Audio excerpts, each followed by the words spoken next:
we're going to consider the main symptoms that bring an adult patient to a primary care ophthalmic practitioner.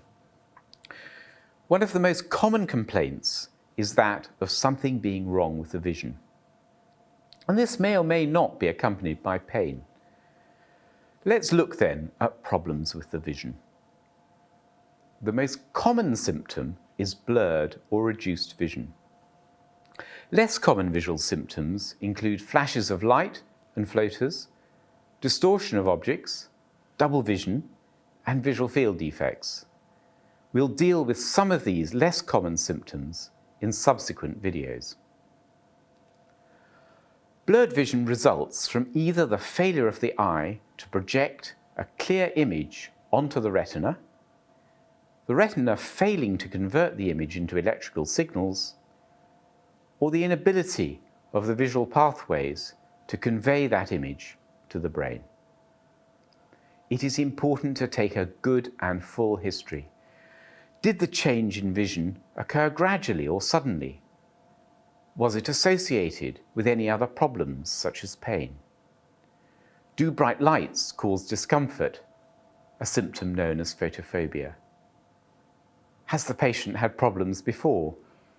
What is the degree of visual loss? Is there any history of previous eye disease? The past medical history may reveal conditions that might be associated with eye problems, such as diabetes. Some drugs may also cause visual blurring. History taking may provide many diagnostic clues.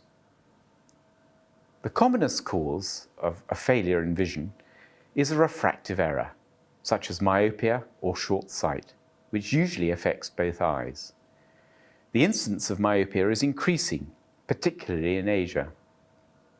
Does the patient notice if the vision is worse when looking in the distance rather than close to? In myopia, the cornea and lens inside the eye bend the light too much, and the image is focused in front of the retina. Glasses focus the light onto the retina, and the patient sees a clear image.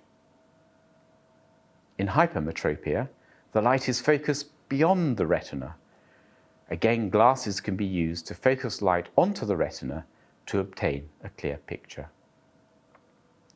Refractive errors can also be revealed if the visual acuity for distance, using existing distance glasses if worn, can be improved when a pinhole is placed in front of the eye.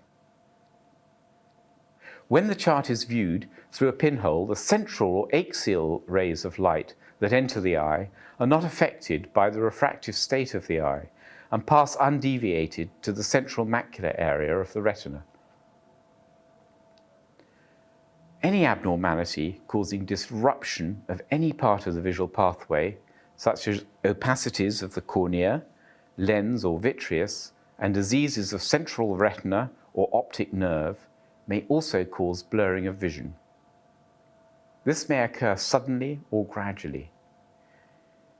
If reduced distance vision is not improved with a pinhole, then it is not due to a refractive error, and another explanation for the reduced vision must be sought by careful examination.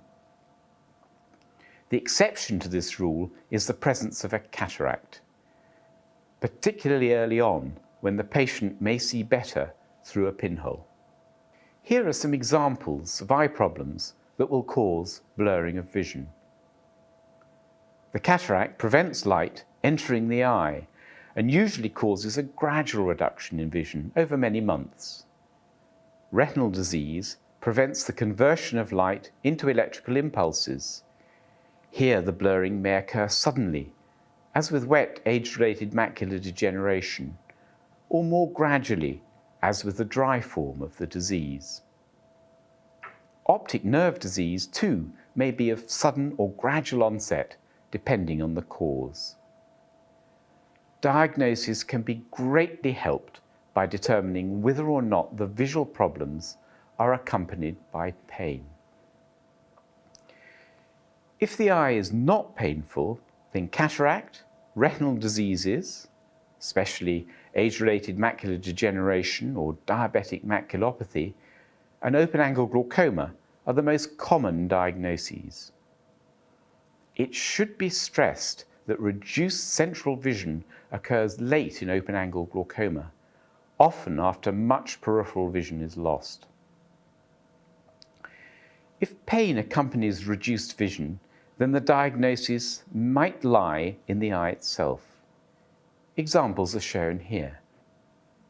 Acute angle closure glaucoma, keratitis, which is an inflammation of the cornea, reducing its clarity, here caused by a corneal ulcer, uveitis, an inflammation within the eye, or optic neuritis, an inflammation of the optic nerve itself, are examples.